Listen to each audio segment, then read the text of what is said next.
Hello, you're stuck in traffic with Wolf Gorlick. Couple minute riff, unscripted, as always, on IT security. Think about time. I love time. I play with time, right? You have to. There's only so much of it, and it's so much fun. One of the reasons why I started this video, didn't have enough time. So hey, how do I put out content in a timely fashion? My Google Calendar, right? Looks like a Tetris, except for they never disappear. It's another thing. I'm always thinking about, hey, how can I add some buffers or schedule enough flex time to get everything done, and how does things move around constantly? It's always on my mind. It's like a sliding window. And so when I hear things like, oh, my security team doesn't have time, it makes me wonder, right? Really? You don't have time? Because I hear that from like, I have a 100-person SOC team and we're not hiring more people because even though we don't have time. I've got a 50-person SOC team. We don't have enough time. I got a 10-person SOC team. And we're not doubling. We don't have time. We got to keep this tight. I have yet to meet anyone who goes, oh yeah, I've got a 6-person SOC team and we got plenty of time. We can do anything, right? No one has time. Or so they say. So today I'm going to share a very simple technique for managing your SOC in areas that don't have time. This applies to every detective control.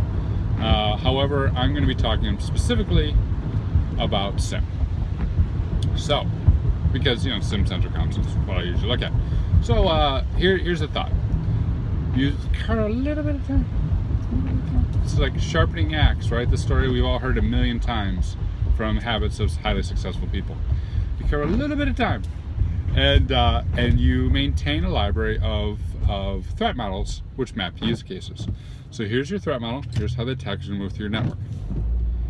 Here's the use case, here's how that is defined, and that includes your indicators of compromise, IOC, that includes your monitoring setups, your preventative detective controls, and finally, most importantly, that includes your response, the runbook, along with the time.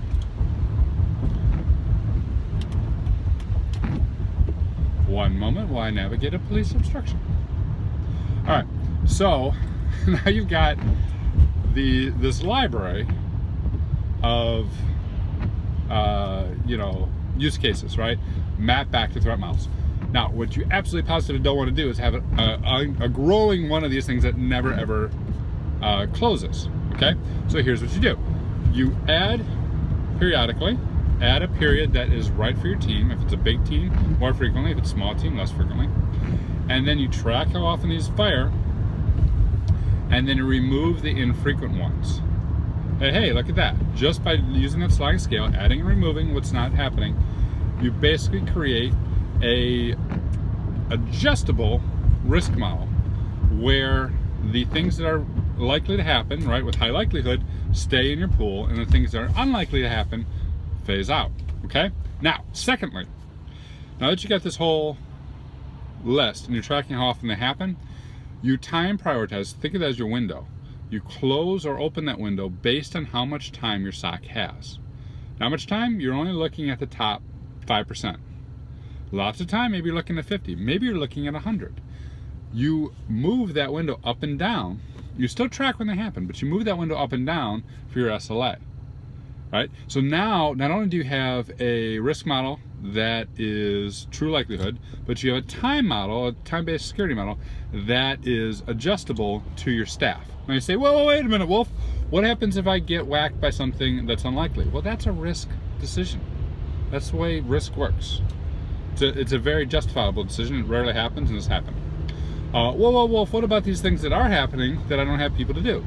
That's when you go to your business to say, these things are happening X number of times. This is the amount of FTEs I would need to support it. And it's a business decision.